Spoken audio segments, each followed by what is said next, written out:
Pikit mata niyang tinanggap ang pagiging saksi at bahagi ng isang malaking kasinungalingan. Sa kabila ng mga sandaling hiram at mukha ng pagpapanggap, natutunan pa rin niyang magmahal ng totoo. Ngunit matapos ang lahat ng kanyang ginawa, may puwang pa kaya ang kapatawaran mula sa lalaking ngayon ay buong puso niyang iniibig. Sa isang mundong puno ng panlilinlang at pagpapanggap, mananaig pa kaya ang tunay at dalisay na pag-ibig? Amara, may naghahanap sa'yo, magalang na sabi ng dalagang nagbabantay sa gas pump habang bahagyang inaangat ang suot niyang sombrero. Balik muna tayo. Sige, salamat, sagot ni Amara habang dahan-daang naglakad patungo sa opisina ng gas station. Sa labas, natanong niya ang isang pamilyar na figura. Bumagal ang kanyang hakbang habang papalapit. Finally, Amara, malakas na bati ng lalaki. Sir Miguel Santos, mahina niyang sagot, nahihiya habang nakayuko. Siya ang dating amo ng kanyang ina. Kumusta na? Tanong ng abogado habang iniipit ang mga kamay sa likod. Si Amara naman ay pinagkiskis ang mga palad, halatang kinakabahan. Kailan niyo mababayaran, Amara? Ilang buwan na ang utang ng nanay mo sa akin. Kahit pisong butas, wala pa akong natatanggap. Pasensya na po kayo, sir. Sisahad po ako sa katapusan, sagot niya ng may paggalang, ngunit halatang may lungkot sa tinig. Katapusan ng ano? Ng mundo, sarkastikong sagot ng abogado. Napakagatlabi si Amara, ramdam ang bigat ng sitwasyon. Malaki ang utang ng kanyang ina sa abogado, na dating pinagsilbihan nito bilang kasambahay. Madalas manghiram ng pera ang kanyang ina noon, lalo na't kinakapos sa pang-araw-araw o sa pagpapagamot.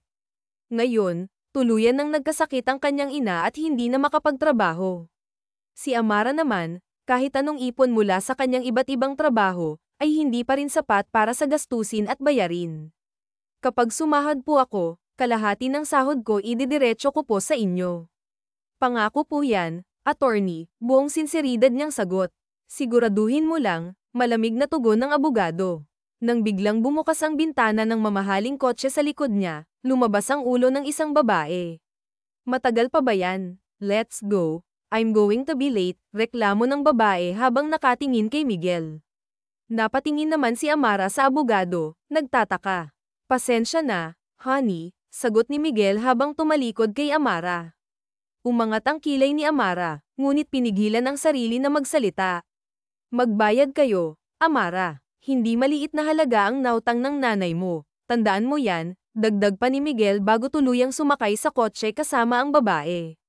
Tumango si Amara at walang magawa kundi sundan ng tingin ang papalayong sasakyan. Sa totoo lang, hindi niya alam kung paano mababayaran ang lahat ng utang nila. Isa lang siyang gasoline attendant na paminsan-minsang tumatanggap ng iba pang trabaho. Ngunit kahit anong gawin niya, kulang pa rin ang kinikita para sa malaking halagang kailangang bayaran.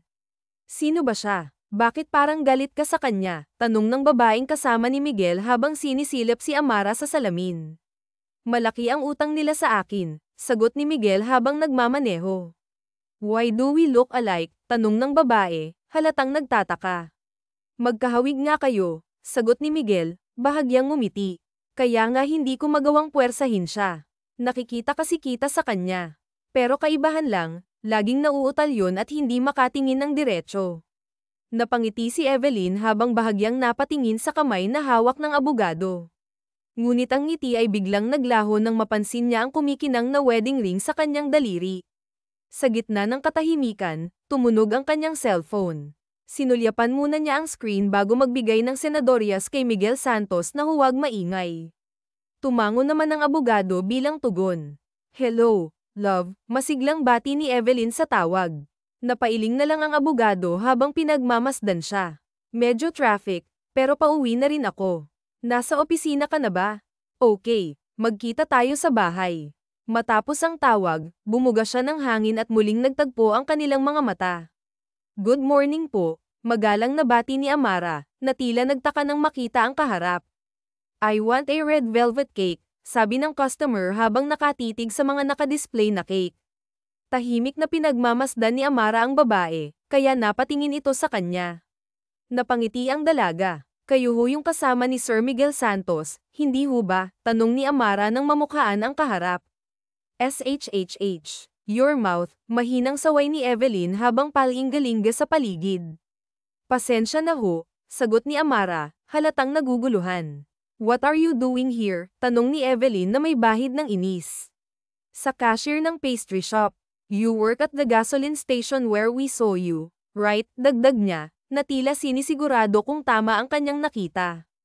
Opo, nagtatrabaho po ako doon, at on call naman po ako rito, paliwanag ni Amara. Tumango si Evelyn habang pinagmamasdan ng dalaga mula ulo hanggang paa. Are you single? Tanong ni Evelyn bigla. Oh ho, hindi ka pa ba kasal? Ah, hindi ho, sagot ni Amara, sabay ngiti. Okay. I will give Attorney Miguel Santos a call. I think we have a deal for you. See you, sabi ni Evelyn, na may ngiti sa labi na nagdulot ng kakaibang kaba kay Amara. Ngumiti si Evelyn at nagtanong, so where's my order? Sandali lang ho, sagot ni Amara, sabay madali ang kumuha ng kahon. You know what? Muli siyang napatingin sa customer. You're lucky. Ako po maswerte. Magkamukha tayo. Sagot ni Amara, na tila natigilan habang tinititigan ang marikit na mukha ng kaharap. Tama naman ito, may hawig nga silang dalawa. May kaunting pagkakaiba lamang sa korte ng mukha at estilo ng buhok. I'm the only child of my parents, dagdag ni Evelyn na may bahid ng sarkasmo. Sigurado rin ho akong hindi tayo magkapatid, sagot ni Amara habang maingat na hinihigpitan ang pulang ribbon ng kahon. Inabot niya ang order kay Evelyn. Gusto mong makabayad ng utang mo kay Attorney Miguel Santos? Tanong ni Evelyn na may bahid ng misteryo. Napalunok si Amara habang nakatingin sa kahon ng cake. Then I'll help you, sabi ni Evelyn. Talaga po? Tanong ni Amara na may halong pag-asa. Tumango si Evelyn at kinuha ang cake, sabay abot ng bayad na may malaking sukli. Automatikong nalukot ang noo ni Amara habang sinusundan ng tingin ang papalayong customer. Ilang araw ang lumipas, nakatanggap si Amara ng tawag mula sa abogado. Sa mismong bahay siya pinapunta. Panay ang buga ng hangin ni Amara habang nakaupo sa magarang sala. Tahimik na tahimik ang paligid, at hindi niya mapigil ang kabahan. Alam niyang may kinalaman ito sa kanilang pagkakautang. Matagal na rin iyon, at nahihiya na siya. Kung may paraan para mabayaran niya ito ng mas mabilis, gagawin niya. Muling huminga ng malalim si Amara. Narinig niyang may paparating. Kahit nagmamadali siyang tumayo, halos mahulog ang bag na nasa hita niya. Hi there, masiglang bati ng babaeng nakita niya sa pastry shop. Ang babaeng kamukha niya, bulong ni Amara sa sarili habang napansin ang lalaking kasama nito. Sigurado siyang hindi si Attorney Miguel Santos iyon. We have an offer for you, sabi ng abogado nang makalapit sa kanila. Honey, may I introduce myself to her first? Of course. Honey, sagot ni Miguel Santos na may ngiti. I'm Isabella Cruz, and she's my girlfriend, dagdag ng abogado. Alang-inang tumango si Amara. Please sit down, sabi ni Evelyn. Hinayaan niyang makaupo ang dalawa bago siya naupo. Well, tingin ko hindi mo na mababayaran ang utang ng nanay mo, paunang sabi ni Miguel Santos. Maghuhulog ho ako kahit papaano hanggang sa mabayaran ko ang kabuuan, sagot ni Amara na puno ng determinasyon. No need for that, singit ni Evelyn. Kumurap si Amara at sinalubong ang mga mata ng nakangiting nobya ng abogado. Bukod sa hindi mo naman talaga kaya, huwag ka nang magpakapagod. Natahimik si Amara. Bakit niyo ho ako pinapunta rito? Tanong niya na may bahid ng pagtataka. We have a deal to offer, like I said, sagot ni Evelyn. Hindi tumugon si Amara, sa halip ay pinagmasdan ang magkasintahan. Be my impostor, sabi ni Evelyn na may seryosong ekspresyon. Ano? Ako ang magiging Evelyn Trinidad sa loob ng isang buwan at mabubura na ang utang namin kay Attorney Miguel Santos, tanong ni Amara, halatang naguguluhan habang tumitig sa dalawa. Ilang minuto ang lumipas bago siya nakabawi mula sa kanyang pagkabigla. Paano naman ako magiging ikaw? Tanong niya muli, hindi maitago ang kaba sa kanyang tinig. Ang seryosong ekspresyon ni Evelyn ay napalitan ng isang mahinang ngiti. Don't mind it, kami na ang bahala dyan. Just accept the deal, sagot nito ng may kumpiyansa. Huminga ng malalim si Amara, ngunit hindi pa rin niya moari ang gustong iparating ni Evelyn. Hindi ko talaga maintindihan, mahinang sambit niya habang pilit na iniintindi ang sitwasyon. Let's keep it short and simple, sagot ni Evelyn na may bahid ng panunuya. Mukha kang tanga kaya hindi mo agad makuha ang plano. Tinitigan lamang ni Amara ang babae, tila hindi makapagsalita. We're going away for a month, dagdag pa ni Evelyn habang marahang hinawakan ang kamay ng nakangiting si Miguel Santos. At anong gagawin ko? Tanong ni Amara, halatang naguguluhan pa rin.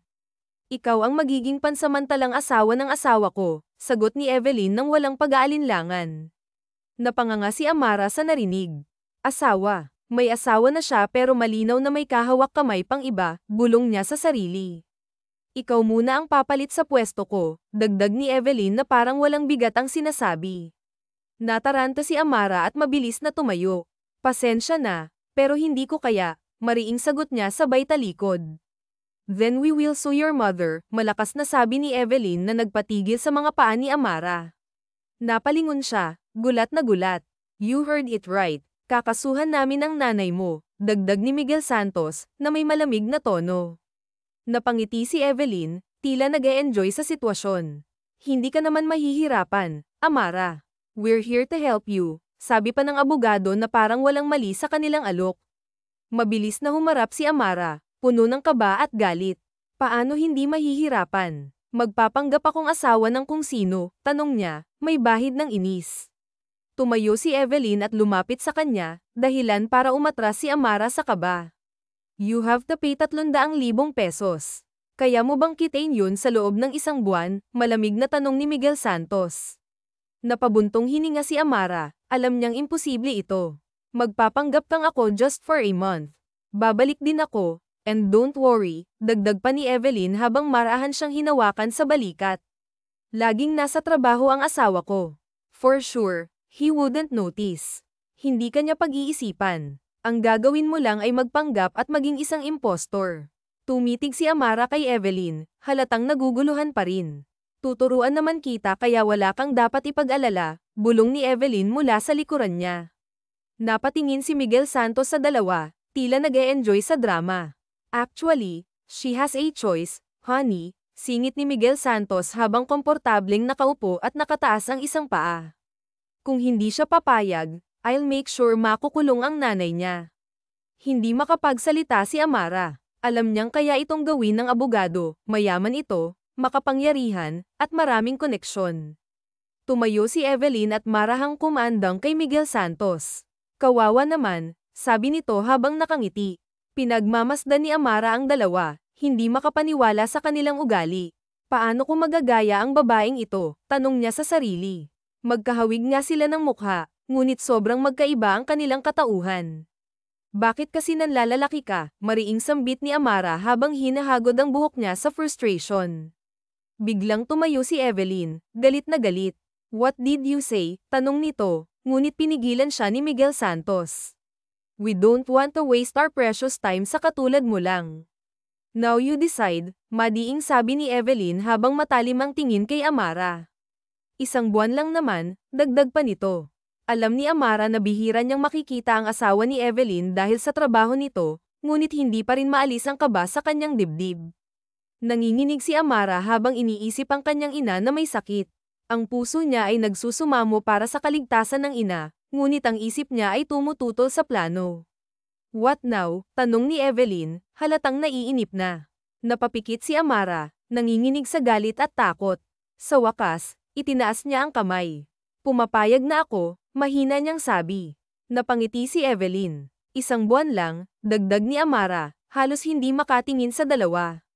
Okay, bayad na kami, sagot ni Evelyn na may ngiti sa labi. Kumuha ito ng hanger at inihagis sa ibabaw ng mesa. Ano yan? Tanong ni Amara habang nakatingin sa hanger. That's an expensive dress, sagot ni Evelyn habang nakahalukip-kip. You need to cut your hair. From now on, you have to dress like me, put on makeup, and most importantly, don't be stupid. Be confident. Itinuwid ni Evelyn ang likod niya at tumingin kay Amara. That is Isabella Cruz. Keep your chin up and show everybody that you're the wife of a billionaire and CEO of La Trinidad Company. Napalunok si Amara, hindi makapaniwala sa pinasok niya. Matapos niyang ituwid ang kanyang likod at bahagyang itaas ang baba, marahan niyang nilinis ang kanyang lalamunan. Iaakyat ko na po ang bag ninyo, ma'am. Papalitan ko rin po kayo ng malambot na chinelas, magalang na alok ng isa sa mga kasambahay. Ngunit agad na sumagot si Amara, bagamat nauutal, kaya ko na. Ako na po ang bahala sa sarili ko. Sige po, ma'am. Ihahanda ko na lang po kayo ng hapunan, sabi ng isa pang kasambahay, sabay yuko. Ako naman po ang maghahanda ng pampaligo ninyo, dagdag pa ng may edad na babae habang marahang naglakad papalayo. Teka, sandali, biglang sigaw ni Amara, dahilan upang mapahinto ang mga kasambahay at mapatingin sa kanya. Hindi ako maghahapunan, aniyang may bahagyang kaba. Ho, bakit po, ma'am? Lagi naman po kayong nagpapahanda ng hapunan tuwing umuuwi, tanong ng isa, halatang nagtataka. Nag-isip si Amara, pilit naghahanap ng dahilan, hanggang sa mabilis niyang sagutin, kasi, diet ako. Agad siyang ngumiti, tila pinipilit maging natural. Oo, tama, nagda-diet ako, dagdag pa niya. Ah, ganun po ba? Tanong ng kasambahay, ngunit halatang hindi kumbinsido. Hindi rin ako maliligo, mabilis na dagdag ni Amara, na nagdulot ng pagtataka sa mga ito. Bahagya niyang inamoy ang sarili at mahinang bamulong, mabango pa naman ako. Ayos pa ang amoy ko. Napatingin siya sa mga kasambahay, at nang mabasa niya ang kanilang pagtataka, mabilis siyang kumilos. Sinakbit niya ang kanyang bag at nagmamadaling naglakad. Sige na, matutulog na ako. Bye, aniya. Ngunit sa pagmamadali ay nadapa siya. Mabilis naman siyang tumayo, nagpatuloy sa pag-akyat ng hagdan, at iniwan ang mga kasambahay na nagtataka pa rin. Pagdating sa loob ng kwarto, paikot-ikot si Amara habang sinusuri ang paligid. Higit na malaki ito kumpara sa maliit na apartment na dati niyang tinutuluyan. Sinipat niya ang manipis na pantulog na suot niya at napaisip.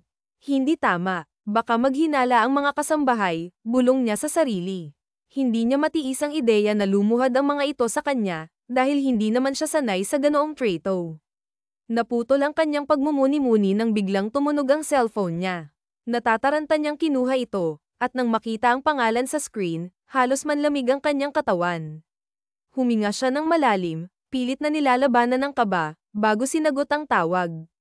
Hello, love. Are you still awake? Tanong ng malalim ngunit napakagandang tinig mula sa kabilang linya. Nanlambot ang kanyang mga binti, ngunit pilit niyang sinagot, yes. Nauutal pa rin ang kanyang sagot, kaya't bahagya siyang umiling upang gisingin ang sarili. Yes, gising pa ako, ulit niya ng mas malinaw. Great, wait for me. Alright, sabi ng lalaki. Tango na lang ang naging sagot ni Amara, kahit hindi ito kita sa kabilang linya. Matapos maputol ang tawag, ilang segundo siyang nakatayo bago mabilis na nagtungo sa banyo. Natataranta niyang inayos ang kanyang maikling buhok, at kahit siya mismo ay hindi makapaniwala na kamukha na niya si Evelyn. Ang maikling itim na buhok, ang pulang lipstick, at maging ang pekeng nunal sa baba, lahat ay perpektong ginaya. Narinig niyang dumating ang sasakyan. Tumakbo siya patungo sa bintana at sumilip. Ramdam niya ang dagandong ng kanyang puso. Dumating na ang asawa ni Evelyn, hindi. Ang asawa ni Evelyn, hindi niya asawa. Marahan siyang naglakad patungo sa pinto, pilit na inihahanda ang sarili. Nang bumukas ang pinto, nakita niya si Alonso, hawak ang kanyang kurbata sa isang kamay, habang ang kabilang kamay ay may bitbit na suot at laptop bag. Tila isang diretsyong linya lamang ang tinungo ng mga paa nito patungo sa kanya. Nahigit ni Amara ang hininga nang marinig ang, "Good evening, love," mula sa lalaki. Hinapit siya nito sa bewang, dahilan upang bumilis ang tibok ng kanyang puso. I missed you, sabi ni Alonso, sabay halik sa kanyang labi. Ngunit paimpol siyang umiwas, kaya't sa pisngi tumama ang halik nito. Nagkatinginan sila, napakunot noo si Alonso, halatang nagtataka. What's wrong? Tanong nito. Wala, sagot ni Amara, halos hindi makatingin sa lalaki. Halos maduling siya sa lapit ng mukha nito. Habang nakatitig siya sa maamong anyo ng lalaki, hindi niya maiwasang magtanong sa sarili, paanong nagawang ipagpalit ni Evelyn ang ganitong itsura sa isang abogado na hindi mapagkakatiwalaan. Hey, are you okay? Tanong muli ni Alonso, na may bahagyang pag-aalala. Oo, ayos lang ako, sagot ni Amara, sabay tingin sa mga bitbit nito. Mabilis niyang kinuha ang mga iyon, ngunit nakakunot noo si Alonso habang pinagmamasdan siya. Tulungan na kita, alok niya, pilit na nilalabanan ng kaba. Nagpakawala ng malalim na buntong hininga si Amara bago muling humarap sa lalaki. Kumain ka na ba? Gusto mo bang ipaghain kita? Tanong niya. Sandali siyang tinitigan ni Alonso bago ngumiti. What? Gagawin mo talaga yun? Nangingiting tanong nito. Sabay lakad patungo sa kama at hinubad ang sapatos. Oo, sagot ni Amara. Yun naman ang ginagawa ng isang asawa kapag dumating na ang asawa mula sa trabaho, dagdag niya, pilit na pinapanatili ang kanyang composure. Is that really you, love? Nakakapanibago ka ha, sabi ni Alonso habang hinuhubad ang medyas. Why are you acting this way, Evelyn? I just want to let you know how much I miss you. Lumaki ang mga mata ni Amara nang susunggaban siya ng asawa ni Evelyn kasabay ng pagngalan sa mesa ay ang pagkahulog ng lampshade ng alerto na kumilos ang dalaga palayo. Okay ka lang. Di naluhong agad siya ng asawa. Nilinggan niya ito. Nasaktan ka ba? Napangiti si Alonso nang matitigan ng kinakabahang mukha ng asawa. I'm fine. Sorry. Tinulungan siya nitong tumayo. Sandaling tinitigan ni Amara ang mga matang pinagmamasdan siya. Matulin siyang umiwas pero napako naman ang paningin niya sa malapad na dibdib nito. Matulog na lang kaya tayo, nakatungong wika niya. Mas lalong lumawag ang iti sa labi ni Alonso. Kung hindi mukha ni Evelyn ang nasa harap niya, iisipin talaga niya na ibang babae ang kaharap at hindi ang asawa pero sa nakikita niya ito naman ang babaeng pinakasalan niya sa nakalipas na 1 taon. Baka may nangyari sa Paris kung saan ito nanggaling kaya ganito na ito umakto ngayon at para sa kanya mas gusto niya ang asawang nasa harapan. Alright, I'll just take a shower and then we'll go to sleep.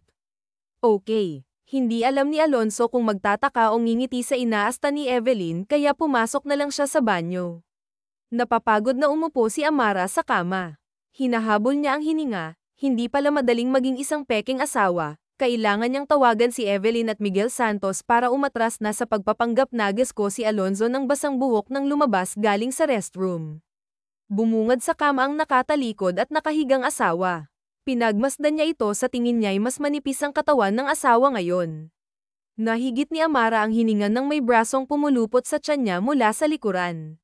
Do you have plans tomorrow? Napapikit siya sa mainit na hiningang tumama sa leeg niya mas isiniksik ni Alonso ang sarili sa asawa at marahang ang kinabig ang tiyan nito palapit. Inalala ng dalagang mga sinabi ni Evelyn ang bill nito ay sa bahay lang siya hanggat maaari. Wala naman. Gusto ko dito lang sa bahay. Okay, then I'll stay. Hindi ba may trabaho ka? Bahagya lang siyang tumihaya para hindi mapaharap sa katabi hindi niya kayang tagalan matitigan ng gwapo at bagong ligo nitong umiikot din ang amoy nito sa loob ng kwarto.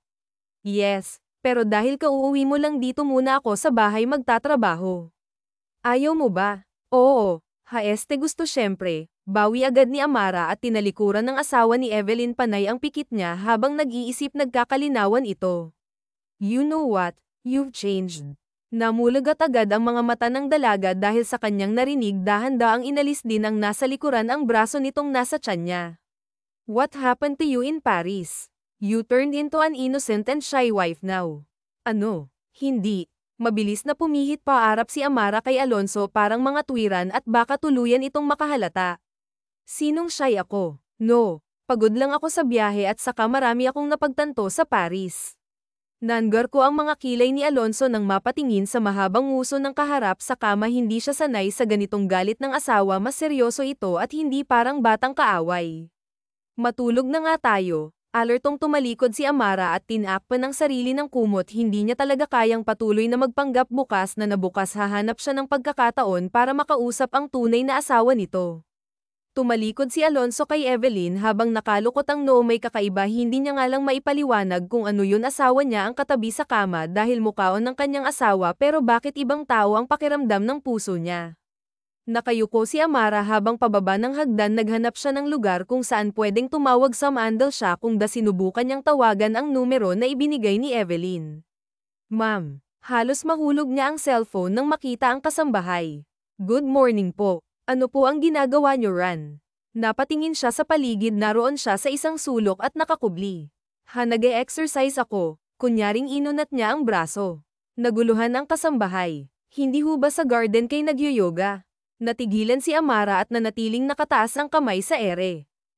Bakit bawal ba rito? Gusto ko ng bagong nakikita at saka may nagsabi sa akin na mas healthy kapag nakasandal habang nag-e-exercise. Imbento niya habang patuloy sa pagtuwid ng mga braso, iniwasan niya ang tingin ng kasambahay. Sige na, alis na, pagtat niya rito. Sige po, ma'am, natatakot na tugon ng may edad na babae at iniwan siya. Tinanaw muna ni Amara ang pag-alis nito habang kunwari pa ring nag-eehersisyo. Nang mawala ito sa mga mata niya ay agad niyang kinuha ang cellphone. Ma'am Evelyn, sumagot kaaniyan niya. Love otomatikong binaban niyang hawak na cellphone, inayos ang sarili at nag-after ngiti sa labi. Good morning, bati niya sa pababang asawa ni Evelyn. Butter doing? Tanong ni Alonso. Wala naman, sagot niya habang kinakalma ang sarili. Nakarating ito sa tapat niya at tinitigan siyang umiti siya ng alangan dito.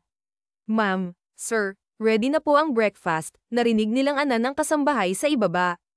Let's go. Tumango si Amara, napatingin siya sa palad ng hawakan niya ni Alonso. Tahimik silang magkaharap sa mesa sa labas ng bahay na may magandang garden na kalapat. Labi ni Amara ang baso ng lihim na sulipan ng kaharap. Seryoso itong nagbabasa ng dyaryo at paminsan-minsan ay sumisimsim ng kape. Hindi niya talaga lubos maisip bakit nagawa pang lokohin ni Evelyn ang asawa. Hindi lang kasi ito papo, nararamdaman niya rin na mabuti itong tao. Nahulog ang siko niya na nakapatong sa mesa magtama ang kanilang mga mata. Natawa si Alonso sa nagmamadaling asawa ng ito ng mga mata sa ibang dako. Really? What's wrong with you ha? Tell me, love. Inabot nito ang isang kamay niyang nasa ibabaw ng mesa. Tinitigan niya ang magandang mukha ni Evelyn. Ano bang nangyari sa Paris at sobrang pinagbago mo? Wala, naiisip ko lang habang malayo ako dapat mas maging mabuti akong asawa. So, sagot ni Amara habang marahan na inalis ang kamay na hawak nito. Inilagay niya ang pritong itlog sa isang piraso ng sliced bread. Hindi ba dapat masaya ka? Patuloy niya sa nanginginig na boses. Lagi na ako dito sa bahay, aalagaan ka pagsisilbihan bilang asawa mo. Hindi niya alam kung anong pinagsasabi. Wala siyang maisip na palusot at baka makahalata ito ng makahalata. Ayaw mo ba ng ganito? Tanong niya nang ilagay sa plato ng asawa ni Evelyn ang hawak na tinapay.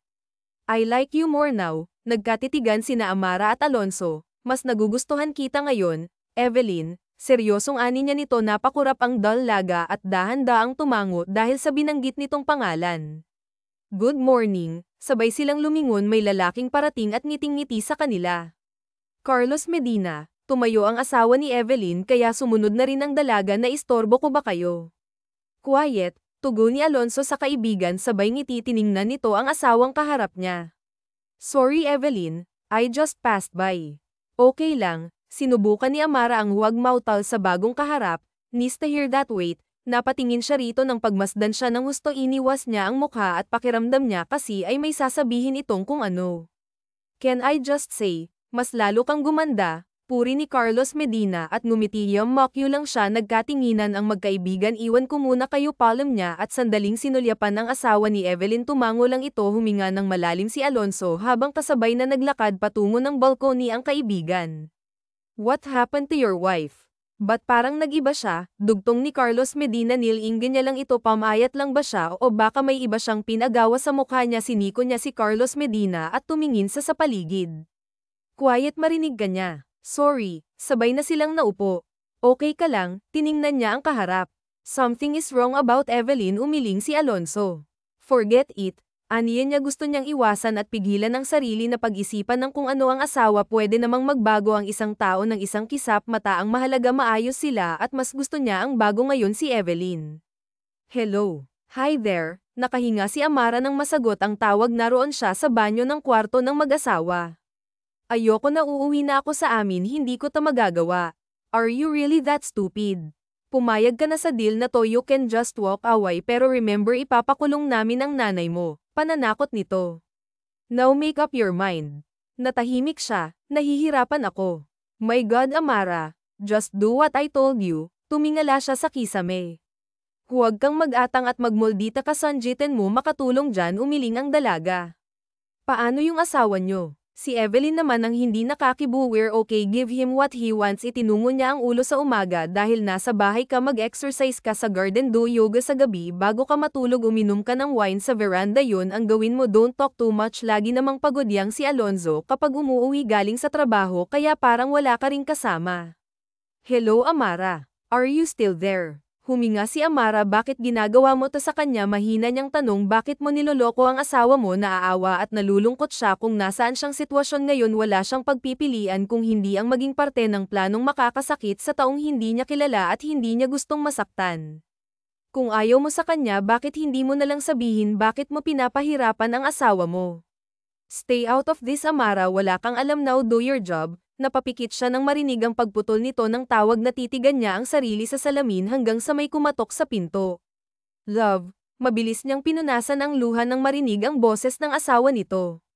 Palabas na, sagot niya. Naabutan ni Len na si Alonso sa veranda. Ngumiti agad ito nang makita siya sa pagkakataon na ito. Narinig niya ang konsensya. Here, nilahad nito ang palad at meron dong isang porcelas for you. Akma nitong susuot yun sa kanya, pero iniwas niya ang pulsuhan. Pailalim siyang sinuwa pa ng kaharap. Hindi ba masyado na akong maraming alahas? Nakita niya si drawer na asawa nito ang nagsisiksikang paris ng hako at mga kwintas. But this one is more special. Wala na siyang nagawa nang maingat na kunin ng asawa ni Evelyn ang braso niya. It was made just for you. Narinig niya ang buntong hininga nito bago nag-angat ng mukha. Hinahawi ang ilang hibla ng buhok niya habang pinagmamasdan siya. Umiwas ng tingin si Amara at tinanaw ang madilim na langit. Hindi niya kayang harapin ito sa kabila ng kanyang pagsisinungaling. I know that this past few months have been very challenging for us, lalo na we're in our first year of our marriage. Tingin ko nakatulong ang pag-alis mo para mas maging maayos tayo ngayon. Bahid niyang inilipat ang mga mata sa kaharap at nang muscle niyang lambot sa mukha ng anyo ni Alonso na kenso siya ng husto. I'm always trying my best, Evelyn, to be a better husband. Umiling ang dalaga at kinuha mismo ang kamay ni Alonso. Hindi nito dapat nararamdaman yun. Dapat si Evelyn ang makonsensya sa ginagawa nitong panloloko. Naniniwala siyang kahit ano pa man ang kakulangan ito bilang asawa, hindi rason ang pakikipagrelasyon ni Evelyn sa iba dahil kasal ang mga ito. Mabuti kang asawa. Nakikita ko yun, sagot ng dalaga. Tinitigan ni Alonso ang mga mata ni Evelyn hanggang sa yakapin siya nito at ramdam niya ang mahinang tapik nito sa kanyang likod. Napangiti siya at ginantihan ng mas mahigpit na yapos ang asawa. Good morning, love. O dagdag niya nang maabyutan si Evelyn na naghahain sa mesa. Good morning. Hinalikan siya ni Alonso sa paising. Upo ka. Pinaglaanan ng siya. Thank you. Pasasalamat nito habang pigil ang kilig sa nakita. Anong gusto mong almusal? Kumapit si Amara sa silya ng asawa ni Evelyn. Tinuro nito ang isang plato ng scrambled eggs. Sir, si Ma'am po ang nagluto niyan. Singit ng kasambahay. Napatingin si Alonso sa asawa. Really? Pinagmamasdan lang niya ito. Hindi siya makapaniwala sa nakikita at nararanasan noon. Halos hindi sila nagkikita sa almusal ni Evelyn dahil kung hindi ito tulog nasa ibang bansa naman para mamasyal. You know what? Huminto si Amara sa ginagawa at sinalubong ang mga mata nitong nakatingala sa kanya. It's your first time to do this. Napas siya na silent niya ang tipid ng ngiti ng asawa ni Evelyn at ang kinang ng mga mata nito na antig ang puso niya dahil doon. And I really appreciate it. Ibinaba ni Alonso ang hawak niya at sinalikway ng dalaga. I know you're trying your best to make this marriage work and they'll do the same thing. Muntik nang mapatili si Amara nang bigla siya nitong kandanggan. Let's have a vacation. Sambit nito. Napatingin siya sa mga kinikilig na kasambahay na pinanunood lamang sila. Hello, Miss Evelyn. What now? Sumilip muna sa loob ng kwarto ang dalaga bago bumalik sa veranda. Nagyayayaho ang asawa niyo na magbakasyon. What the heck? Napabangon sa pagkakahiga si Evelyn. Kasalukuyan nitong katabi sa kama ang tulog na si Miguel Santos. Huwag kang sumama. Naka-ready na siya. Hinihintay niya na ako sa labas. Ano ba naman kasing pinaggagawa mo ha? Why does he suddenly want to spend time with you? Stupid. Hindi ko ho alam pumaka na we can't just reject it. Stress na wika nito. Natahimik ang linya habang pareho silang nag-iisip ng pwedeng solusyon. Miss Evelyn, stop stuttering. Amara piko na awat nito. Okay, ito ang gawin mo. Huminga siya at pinakinggan ang utos nito. Love, sandali lang. Natatarantang inilagay ni Amara ang cellphone sa bulsa. Ready? Yes. Napangiti na lang si Alonso at hinawakan ng kamay ng asawang palabas. Wow, patakbong lumapit si Amara sa puting buhangin. Asol na kalmadong dagat ang bumungad sa kanya. Ang ganda naman dito, namamanghang wika niya. This is our third time here, love. Naglaho ang ngiti niya nang marinig si Alonso mula sa likuran niya. Nakasuot ito ng itim na sunglasses habang nakapamulsa. Right, antag niya sa natahimik na asawa. Ba't para ngayon ka lang nakarating sa beach na? Ano kasi mahina niyang sabay kamot sa ulo. It's okay. Alam ko na marami ka nang napuntahang bansa at gustong-gusto mo ang mga beach. Iyan ay never fails to amaze you every time. Inakbayan siya ni Alonso. May ngiting-tining ala ito ni Amara. Mukha namang maintindihin ng asawa ni Evelyn, kaya bakit napili nitong magloko? Alonso, Evelyn, may sumalubong sa kanilang mga babae at lalaki na mga kaibigan ng mag-asawa. Beneso siya ng mga ito na alangan niyang tinanggap. Long time, bakit napadalaw kayo rito? Ani-an ang isa.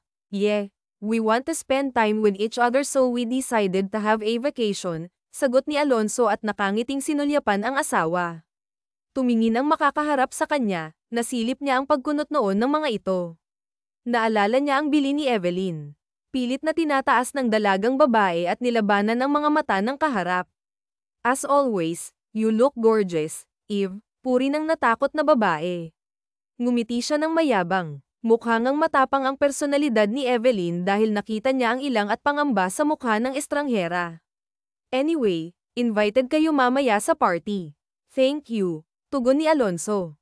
Nakahinga lamang si Amara nang makapasok sa kwarto na uupahan nila. Pagod siyang humiga at pinaikit ang mga mata nang maramdaman ang pag-alog ng kama.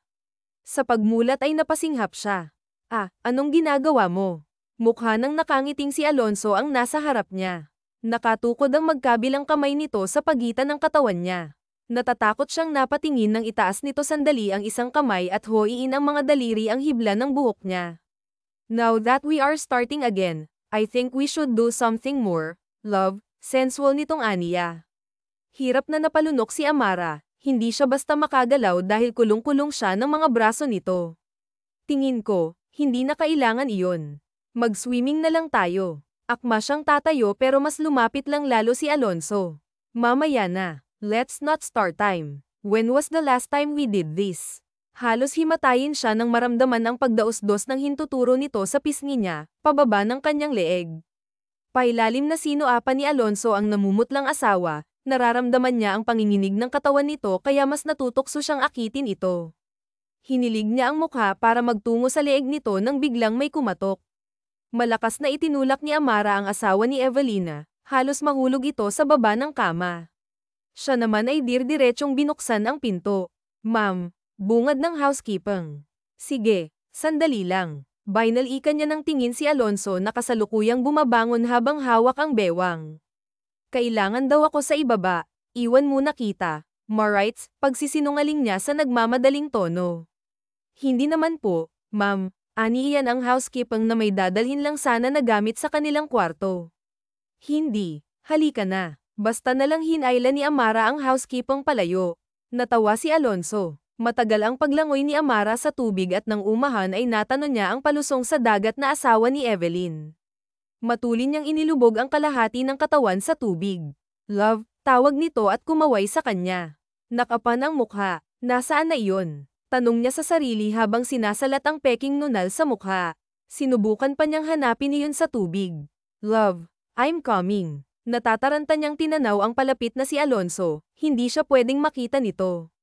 Siguradong tapos na ang pagpapanggap niya at baka dito siya mismo lunurin ng asawa ni Evelyn. Mabilis siyang sumisid at kahit masakit sa mga mata ang tubig alat pilit siyang nagmulat. May ilang isda siyang nakikita sa ilalim pero walang peking nunal. Love. Palapit na si Alonso sa asawang naglalangoy, nagkakandakawag si Amara nang mula sa ilalim ng malinaw na tubig ay nakita niya si Alonso. Otomatiko siyang umahan habang hinihingal. Hey, are you okay? Nagulat ba kita? Nag-aalala ang tanong nito. Nang sumunod sa dalaga hinawakan siya sa braso ng ang asawa ni Evelyn hanggang sa silipin ito ang mukha niya.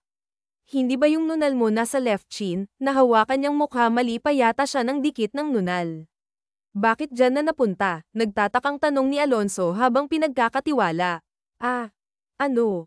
Kapag nasa tubig, talagang lumilipat yung nunal ko ng kusa, nagkakandayutal niyang palusot. Napakunot noo lang ang kaharap. Oo. Mag-dive ka na maraming isda sa ilalim, pilit niyang tinulak si Alonso. Pagod na naglakad sa buhanginan si Amara hanggang sa mapaupo siya at tinanaw ang dagat kung saan naglalangoy ang asawa ni Evelyn. Hi, Eve, naasiwa siyang umatras sa pagkakaupo ng may lumapit at tumabi sa kanyang lalaki, halos magkiskisan ang mga braso at balikat nila. Where's your husband? Tanong nito habang ramdam niya ang paggapang ng kamay sa bewang niya. Alistong pumiksi ang dalaga. Anong ginagawa mo? Galit niyang tanong. Huwag ka nang umarte. Hindi ba gusto mo naman onong ganito? Yung may thrill, nasa malayo ang asawa mo. We can do that again anywhere you want. Sinampal niya ang pisngi ng lalaking bumubulong sa kanya, gulat itong tumingala habang hawak ang pisngi. Ano bang sinasabi mo, hindi ka na kinalabutan? May asawa lang binabastos mo. Tumayo si Amara. Huwag kang ang magmalinis, Evelyn. Galit din itong tumindig at humarap sa kanya. Baka sabihin ko sa asawa mo na may nangyari sa atin noon. Nahigit niya ang hininga at natanong ang sarili, ano bang klaseng babae si Evelyn? What's happening here? Kakaahon lang ni Alonso nang lumapit sa kanya. May problema ba? Tanong nito habang nagdidilim ang mukha sa lalaking kaharap nila. Wala, halika na. Minabuti niyang hilahin ito sa kamay paalis. Pinagkatiwala niya si Evelyn, mukhang noon pa man ay hindi na ito naging tapat sa asawa at hindi niya makuha kung bakit. Wala pa rin siya sa sarili nang lumabas ng kwarto at magtungo sa veranda kung saan tanaw niya ang payap at madilim na dagat. Naaawa siya kay Alonso, nakikita niyang gusto nitong maayos ang relasyon sa pagitan ng asawa pero wala itong kaalam-alam sa nangyayari. Anong iniisip mo? Nahigit niya ang hininga nang yakapin siya nito sa likuran. Hinilig pa ni Alonso ang mukha para silipin siya. Wala naman. Narinig niya ang tawa nito. Ah, anong nakakatawa? You keep stuttering, love. Marahan niyang nahawakan ang labi. Pinaihit ni Alonso ang asawa paarap. Inosente siya nitong tining-ala habang hinahangin ang hibla ng buhok. I really enjoy every moment with you. Tumango ng maraan si Amara. Ikaw ba, masaya ka bang kasama ako? Tinitigan niya ito. Sino bang hindi masayang makasama ang tulad nito? Walang rason para magloko si Evelyn sa ugaling nakikita niya sa asawa nito. Masaya ka ba? Alangang sinilip ni Alonso ang nag-iisip na mukha ng kaharap. Tumango naman ito. Oo naman. Mas lumawak ang ngiti niya sa labi. Honestly, I thought maghihiwalay na tayo. Thank you for staying with me kahit pakiramdam mo lagi akong walang oras saw. Napakurap siya ngayon. Alam na niya ito ang dahilan ni Evelyn ang pagkukulang nito sa oras kaya siguro ito naghanap ng iba. But you know I'm working hard. I want you to have the funny life you've always wanted. Give everything you want. Hinaplos ang puso niya sa narinig at pinagmasdan si Alonso na parabang pinakamagandang taong nakita at nakilala niya. Ganoon kita kamahal, iniyok ko ni Amara ang mukha, maswerte talaga si Evelyn. Sana lahat makahanap ng ganitong klaseng lalaki. So please, let's continue to save our marriage. Hinawakan ng dalawang daliri ni Alonso ang baba ng dalaga at maingat na itinaas, nakita niya ang nanubo. Hinaplos-haplos niya ang pisngi ng asawa. Mas siyang nagbago ito ng ganong kabilis, yung dating halos hindi niya maabyutan sa bahay, nakakasabay na niya sa agahan at hapunan. Sinusubukan nitong baguhin ang mga nakasanayan para maayos ang pagsasama nila. Ang buong akala niya wala ng pag-asa para sa kanila, may ilang buwan na rin kasi niya itong iniiwasan. Thank you for staying with me, Evelyn. Hahalikan na sana siya nito nang may kumatok. Ako na, nagmamadaling nagpatiuna si Amara sa pagpasok sa kwarto at baka tuluyan siyang mahulog sa labi nito. Kasalukuyan silang palapit sa isang bonfire party. May ilang nagsasayawan habang may hawak na alak. You guys are finally here. Sinalubong sila ng mga babae nang lumapit sa kanyang lalaking binastos siya sa buhanginan na may ngiti sa labi ay otomatiko siyang napaka sa braso ni Alonso. Kinakabahan talaga siya sa mga tingin ng estrangherong iyon. Marahang hinapit sa bewang ni Alonso ang asawa palapit habang nakangiti. Ngayon lang naging malambing si Evelyn. Kilala niya itong malaya lalo na sa mga ganitong kasiyahan. Mas gusto niyang magpahinga pag walang trabaho kaya makihalubilo. Umupo sila sa mga silyang kaharap ang lumalagablab na apoy. Here. Inabutan si Amara ng isang babae ng bote ng alak. Gusto niyang tumanggi dahil hindi naman siya umiinom pero si Evelyn nga pala siya kaya hindi niya pwedeng gawin iyon hanggang sa matano niya si Alonso na may kausap na ilang babae na nakasuot pa ng swimsuit. Malalim siyang napabuntong hininga. Are you okay? Nasa tabi na niya ang tinatanaw kanina. For you, gumiti pa si Alonso nang iabot sa kanyang stick na may nakatusok na marshmallow. Kinuha niya ang inaabot nito magkasunod silang humarap sa apoy habang hinahampas sila ng malakas na hangin, ramdam nila ang buhangin sa kanilang mga paa. Hindi siya makatiis na sulyapan si Alonso. Natanong niya ang grupo ng mga babaeng kausap nito kanina na sa asawa pa rin ni Evelyn ang atensyon ang mga ito habang hindi maitago ang paghanga. Muli niyang binalikan ng atensyon ang katabi kahit naman sino sigurado ang babae mahuhumaling sa ganitong pero dapat alam ng mga babaeng ito ang limitasyon kapag may asawa na. Why? Nakangiting tanong ni Alonso nang mahuling nakatingin ang asawa. Ha? Wala, narinig na naman niya ang pagkautal at panginginig ng boses ng asawa. Tell me, love, worry si B, may gusto kang itanong, naging pamilyar na siya sa bagong Evelyn, madaling mabasa ang emosyon nito sa ilang araw na magkasama sila. Anong pinag-uusapan niyo ng mga babae kanina? Lakas loob na tanong ni Amara habang nakatitig sa apoy. I see you're jealous. Ha? Ako? Siyempre hindi no, sunod-sunod niyang tanggi ng salubungin ang mga mata ni Alonso nang ngiti-ngiti sa kanya. Why not? You're my wife. Normal lang na magselos ka, biro pa nito at marahan siyang binangga. Hindi nga tanggi pa rin niya at kinagat ang hawak. You don't have to worry, say lang ako asawa mo na ako I'm all yours.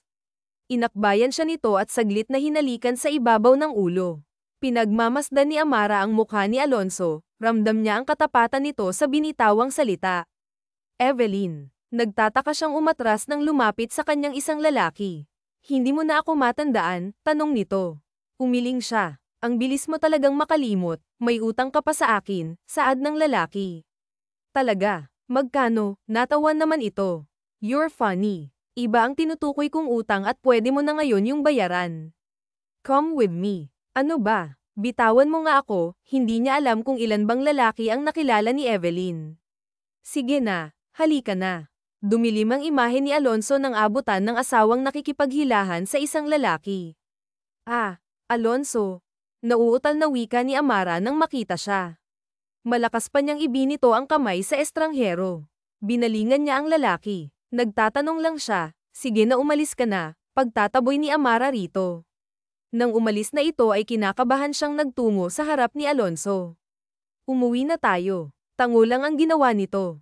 Nakaupo si Alonso sa kama habang pinapanood ang natutulog na asawa. Naalala niya ang lalaki na kasama nito kanina. Kung dati sanay siyang laging may kasamang lalaki ang asawa dahil likas itong palkaibigan, iba na ngayon lalo na't nakikita niyang parang asiwa na rin si Evelyn sa ibang lalaki, mas nakakadama rin siya ng selos. Inayos niya ang pagkakakumpiska. Talaga? Tanong ni Amara habang naghihiwa ng gulay kaharap ang ilang kasambahay. Dati halos hindi kayo mahawak ng kahit ano sa bahay para lang mag-asikaso, ngayon araw-araw na kayong nagluluto, anya ng matandang si Luz Viminda. Patuloy lang siya sa ginagawa, na babagot siya sa bahay dahil sanay siyang nagbabanat ng buto, kaya talagang gumagawa siya ng paraan para kumilos katulad ng paglilinis at pagluluto. At saka nagiging maganda na ang pagsasama ninyo ni Sir Alonso, hindi katulad lahat na lagi kayong nag-aaway at lagi ninyo siyang sinisigawan. Doon lang siya napahinto. Masaya kami na nagkakaintindihan na kayo ni Sir at lagi pang sweet, kinikilig na anpan ang isang kasambahay. Napangiti siya. Hindi niya hinihiling na maging si Evelyn dahil hindi niya gugustuhing nagkaroon ng maraming lalaki, gusto niyang maging ito dahil meron itong mabuti at tapat na asawa. Nang makapagluto ay nakatanggap siya ng tawag mula sa sekretarya ni Alonso na masama raw ang pakiramdam nito kaya't nagpunta ang dalaga sa kumpanya. Malayo ang iwas kay Amara ng mga empleyado ng La Trinidad, respetado siya ng mga ito sa tuwing dadaan at makikita kumatok siya sa pinto bago sinilip ang uluma. Magandang tanghali, nahihi ang bati niya nang makita si Alonso na nakaupo at may hawak na ballpen, otomatikong napangiti ito. Come in. Mahinhin siyang naglakad. Nagdala ako ng pananghalian mo. Itinaas niya ang dala na tawa ang asawa ni Evelyn. Kumusta ka? Masama raw ang pakiramdam mo. Yeah, but I'm fine, I'm just really exhausted. Ba't hindi ka nalang umuwi para makapagpahinga? Napatingin si Alonso sa nag-aalalang asawa na pahinga siya ng malalim, hindi niya akain na muntik na niyang mawala ang pagmamahal nito nang magkaproblema sila. Mas minamahal niya ito ngayon dahil sa tuluyan nitong pagbabago, parang ang hindi si Evelyn ang nasa harap niya. Pakiramdam niya araw-araw siyang nahuhulog sa ibang katauhan nang biglang maubo si Alonso. Ayos ka lang, lumapit agad si Amara at hinawakan ito sa likod. I'm fine now cause you're here, mahinang sagot niya. Maliit ang iting gumuhit sa labi ng dalaga, marahan siyang kinandang nito at pinagmasdan ang nakatagilid niyang mukha. Hinawakan nito ang palasingsingan niyang dalir at inikat ang singsing na nasuot niya. Dahan-daang humarap si Amara kay Alonso. I'm falling with you even more, I'm loving you every day. Isinarado ni Amara ang mga mata nang ikuskus nito ang tungki ng ilong sa kanya kusa nang tumaas ang dalawang kamay niya at kumapit sa batok nito, aminin man niya o hindi nadadala na siya sa pagpapanggap hindi bilang si Evelyn kung hindi bilang asawa nito. Gusto niya itong mahalin at alagaan dahil alam niyang nararapat iyon para kay Alonso dahil mabuti at responsable itong asawa, pero alam niya sa kalooban na mali, hindi lang si Evelyn ang nagkakasala, ganon din siya at mas doble pa dahil niloloko niya rin ito, nagpapanggap siya at nagmamahal ng asawa ng iba. Mas masahol pa siya kay Evelyn sa pagmulat ni Amara ay malapit na ang labi ni Alonso kaya't mabilis siyang tumayo. Uuwi na ako, pasensya na. Mabilis siyang lumabas ng pinto na iwan namang tulala si Alonso. Clarissa de la Vega, hinalikan niya sa pisngi ang isa sa malapit na kaibigan, kasalukuyan siyang nasa isang flower shop, namili siya ng bulaklak na ibibigay sa asawa. You bought flowers? Yes, niting sagot niya. For whom? For my wife. Your wife, ulit nito, tumango siya, nugger naman ang kilay ni Clarissa de la Vega. But I saw her in Hawaii bago ako makauwi. Naguluhan siya. She said she has been there for a month now. Otomatikong naglinya ang noo ni Alonso. I don't understand you, Clarissa de la Vega. Your wife, Evelyn, is in Hawaii right now. No, she's with me, tutol niya. Oh, you have to see this. Kinuha ni Clarissa de la Vega ang cellphone, may litratong pinakita sa kanya, at naroon nga ang asawa niya. This was taken 2 days ago sa isang exclusive restaurant sa Honolulu bago ako umuwi ng Pilipinas. Naging mahigpit ang kapit ni Alonso sa bouquet ng bulaklak. Hindi niya alam ang tumatakbo ngayon sa isipan. Ramdam niya ang panginginig ng kalamnan. Okay, baka pareho lang tayong naguguluhan. I'm gonna call my friend who works at the hotel kung saan siya nag-check-in with her friend. Tumango na lang siya dahil walang lumalabas sa bibig niya, kahit gustuhin niyang magsalita. Unti-unti din siyang napaupo kung saan sa pagkabigla. Naririnig niya si Clarissa de la Vega habang may kausap sa kabilang linya, pero ang utak niya ay nasa babaeng nakasama niya ng 1 buwan, ang babaeng naging asawa niya. Umupo sa harap ni Alonso ang kaibigan. She's still there. Isabella Cruz is at the hotel with his lawyer friend, Miguel Santos. Hindi siya nakahinga sa narinig. Si Miguel Santos, ang lalaking madalas kausap ng asawa niya, ang madalas nilang pag-awayan noon pa man. Magkasama ang mga ito sa ibang bansa habang siya ay may kasama sa bahay na kamukha ng tao na hindi niya lubusang kilala. Huminga ng malalim si Amara. Tapos na ang 1 buwan. Desidido na siya. Sasabihin na niya ang totoo. Ilang beses niyang pinag-isipan ang bagay na ito nang muntik nang magdikit ang kanilang labi ni Alonso, ay alam niyang dapat tapusin na ang lahat ng nangyayari. Hindi siya dapat nanloloko. Hindi siya dapat maging kasangkapan sa kalokohan ng asawa nito. Hindi siya dapat patuloy na magkasala, at lalong hindi tama ang nararamdaman niya para dito. Pinunasan ng dalaga ang luha nang marinig ang paglangit-ngit ng pinto. Nang lumabas ng banyo at masilip ang veranda, ay malakas ang hampas ng hangin at ulan mula roon. Napatingin siya kay Alonso na pumasok, basang-basa ito at nakayuko. Nakatapat sa ilaw at bagsak ang magkabilang balikat habang hawak ang lanta at sira-sirang bouquet ng pulang rosas. Ayos ka lang. Anong nangyari? Nagmamadaling bumalik sa banyo si Amara at kinuha ang towel sa loob. Lumapit siya sa asawa ni Evelyn at nilagay yun sa ibabaw ng ulo nito. Magpalit ka ng damit, baka magkasakit ka. Hinailan niya ang kamay ni Alonso pero napahinto rin siya dahil halos hindi natinag ito sa pagkakatayo. May problema ba? Hinawi niya ang basang buhok nito at sinilip ang nakatungong ulo. Hawak-hawak ni Amara ang magkabilang pisngi ni Alonso, at marahang tinaas nito ang mukha. Napakurap siya nang makita ang seryoso nitong anyo.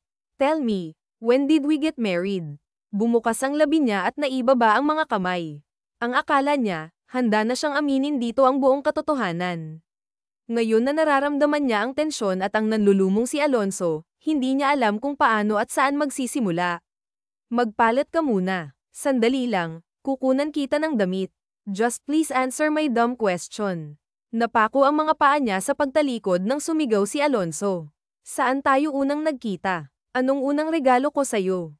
Hinablot siya sa braso ng asawa ni Evelyn kaya siya napaharap dito. Answer me. Sigaw nito sa mukha niya hanggang sa matigilan si Alonso at matitigan ng umiiyak na kaharap. Marahan niyang binitawan ito. Nung una pa lang, gusto niyang paniwalaan na hindi ibang tao ang kasama niya dahil gusto niyang ganito si Evelyn. Pero ngayon, alam na niya ang totoo, ang tunay niyang asawa ay nasa ibang bansa kasama ang ibang lalaki. Ang kasama niya ngayon ay babaeng hindi niya kilala at ginamit para lokohin lang din siya. Napaigtad sa takot si Amara nang muli siya nitong hawakan sa magkabilang braso. Ramdam niya ang mga daliri ni Alonso sa balat niya. Tell me, who are you? Who are you to fool me? Naiiyak ito sa galit na tumungo. Ngayon, kitang-kita ni Amara ang ginagawa niyang kasalanan, at hindi niya akalain na kahit siya ay lubusang masasaktan dahil ngayong nakikita niya ang sakit na pinagdaraanan ni Alonso. Namumuhi siya sa kanyang sarili. Hindi niya gustong maging ganito ang kahinatnan dahil mas pipiliin niyang siyang magdusa, hindi ang lalaking minamahal niya. Patawarin mo ako, umiiyak na wika ng dalaga. Binitawan siya nito. Hindi ko alam na aabot sa ganito. Wala lang talaga akong pagpipilian. Patawarin mo ako. Pagod nang pinagmasdan ni Alonso ang babaeng umiiyak sa harap niya. Marahan siyang umatras, at nang makita ang bulaklak ay buong lakas niyang ibinato yun. Niloko niyo ako, Aniya. Alonso, niloko mo ako. Galit nitong ulit at dinuro ang palapit sana na dalaga. Natigilan si Amara sa paglapit. Ano, natutuwa ka ba habang nagmumukha akong tanga? Muling sinugod ni Alonso si Amara. Mabilis na umiling ang dalaga. Tanggi ng tanggi at umaatres. Are you enjoying it while I look like a fool? Mahinang tanong nito habang nakatapat sa mukha niya. Hindi nanginginig ang mga palad ng dalaga nang sapuhin ang magkabilang pisngi nito. Naglalandas ang mga luha ni Amara. Hindi. Gustong saktan, bulong niya rito nang ay lapit ang mukha. Natigilan si Alonso. Sinubukan kong itigil na, pero wala rin akong nagawa.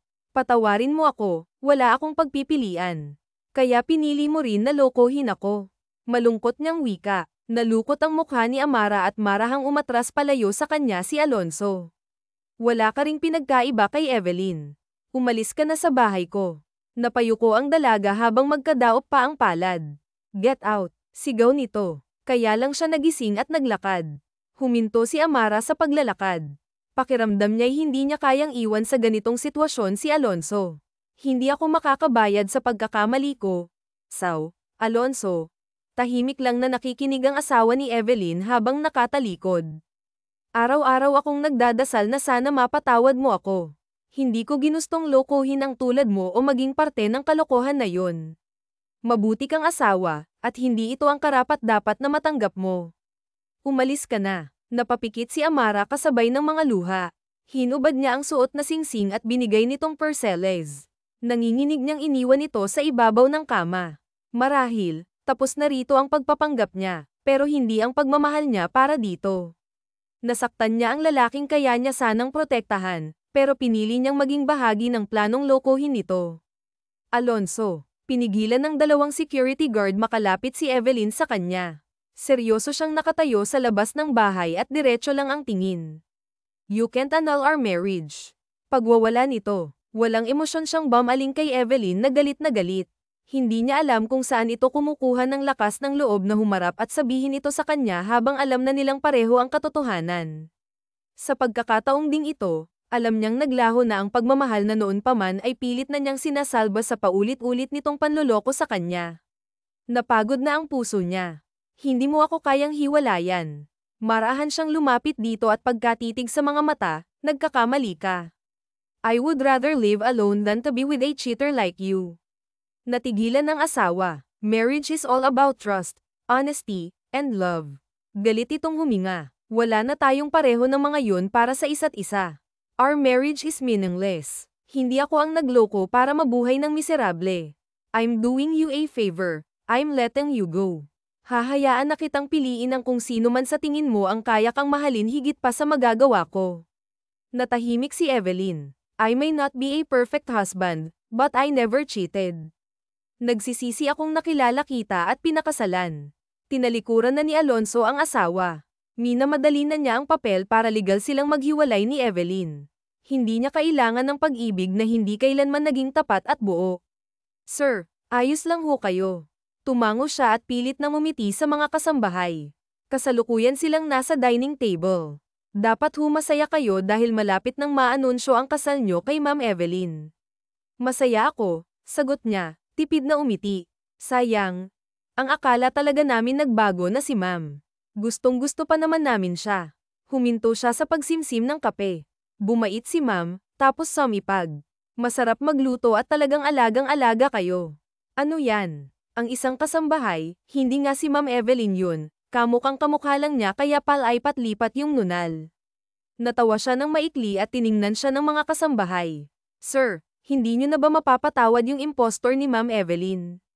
Natigilan siya at napaseryoso. Bagay kayo at mas higit kayong masaya kapag siya ang kasama. Naalala niya ang babaeng yun, pero niloko niya si Sir. Bawi pa ng isa. Malalim ang naging paghinga ni Alonso. Iniiwasan niyang isipin ang nagpapanggap na asawa. Gusto niyang malunod sa galit dito para makalimutan niyang nararamdaman, pero sa tuwing naaalala ang mga oras na kasama niya ito, may kung ano sa puso niya. Isang malakas na sampal ang natanggap ni Amara kay Evelyn. Naroon sila sa di kalayuan sa gas station. You didn't do your job well. Kaya nagtanda, leche-leche ang trabaho. Pinawalang bisa na ni Alonso ang kasal namin and that's because of your stupidity. Dahan-dahan siyang humarap. Ikaw ang pumatol sa iba. Kasalanan mo kung bakit kayo nagkahiwalay. Huwag mong isisi sa akin ang pagkakamaling noon pa man ginagawa mo na. How dare you? Maagap niyang pinigilan ang kamay nitong lalapag sa mukha niya. Gusto kong magsisi na pumayag ako sa plano niyo, pero naisip ko, kung hindi ko ginawa yun, habang buhay mong lolokohin ang asawa mo. Tumulo ang luha ni Amara. At hindi ako tanga, ikaw yun, Evelyn. Mas lalong nagalit ang mukha nito. Dahil nasayo na ang lahat. Nasayo na ang asawang papangarapin ng lahat, pero hindi ka na kontento. Kaya huwag mong isisi sa akin kung ano man ang resulta ng mga pinagagagawa mo dahil ikaw ang hindi naging tapat at ikaw ang pumili ng iba. Pabali niyang binitawan si Evelyn at tumalikod. Hindi lang ang kalokohan nito ang natapos, ganoon na din ang pangmamaliit at pangaalipusta nito sa kanya. You're fake. You're an impostor. He will never like you. Napahinto siya. Hindi kanya magugustuhan, Amara. So stop hoping. Hindi siya magkakagusto sa babaeng gas attendant lang at uutal-yutal, sarkastiko pa nitong dagdag. And who told you that? Sabay silang napalingga sa nagsalita. Halos lumundag ang puso niya nang masilayan si Alonso. Otomatikong tumulo ang luha niya. Lumapit ito sa kanya pero lamingga sa dating asawa. Siguro nga magkamukha kayo. Muli siyang binalingan ni Alonso, but you're still different. I find you cute every time you stutter. Dumukwang ito para itapat ang mukha sa kanya, the way you take care of me and the way you look at me. Itinaas ni Alonso ang baba ng umiiyak na si Amara. You are such a beautiful blessing in disguise. Ngumiti pa ito sa kanya. What the heck? Sigaw ni Evelyn, pigil-pigil ito ng mga empleyado ng gas station. Patawarin mo. Naputol ang sasabihin niya nang ilagay ni Alonso ang daliri sa labi niya. Alam ko na ang dahilan. Sinamantala nila ang pagkakataon, pero hindi ko pa rin dapat yun ginawa. Dapat nagsabi ako ng totoo. Hindi kita dapat niloko. Kung hindi ito nangyari, hindi tayo magkakakilala. Sumangot-singhot siya nang titigan ang mga mata ni Alonso. I won't find the love that I deserve. Hinawakan ni Alonso ang pisngi ni Amara. Ilang beses niyang pinag-isipan pero alam naman na din niya ang gagawin sa dulo, at iyon ang pipiliing makasama ang babaeng nagpakita sa kanya ng pagmamahal na dapat niyang maranasan. I loved you yesterday, I still love you today, and I will love you until tomorrow, Amara. Umiiyak siyang niyakap ito. Sumigaw naman sa inis si Evelyn at kusang umalis sa nasaksihan. Patawarin mo ako, Alonso, iyak niya habang nakayakap dito. Wala siyang ibang hiling kundi ang kapatawaran nito. Pinapatawad na kita. Hinawakan ang kanyang magkabilang pisngi nito at itinaas. Pinagkatiwala man ay hindi nagsinungaling. I don't want you to hurt my heart again, dahil ikaw ang hindi ko kayang mawala, Amara. Naluluhang saad ni Alonso. Marahang umiling si Amara. Hinding-hindi kita sasaktan. Mamahalin kita habang buhay. Napangiti si Alonso bago lumuhad. Nasapo niya ang dibdib ng masilayan ng singsing. I want to spend my life with you, Amara. Will you be Mrs. Dante Reyes? Tumango siya habang umiiyak. Ay nalalayan niyang tumindig ang pinakamamahal.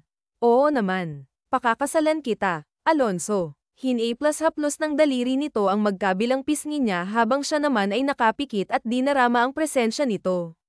Maingat siyang hinagkan ni Alonso sa noo at ibabaw ng ilong bago siniil ng halik sa labi na nakapagpahina.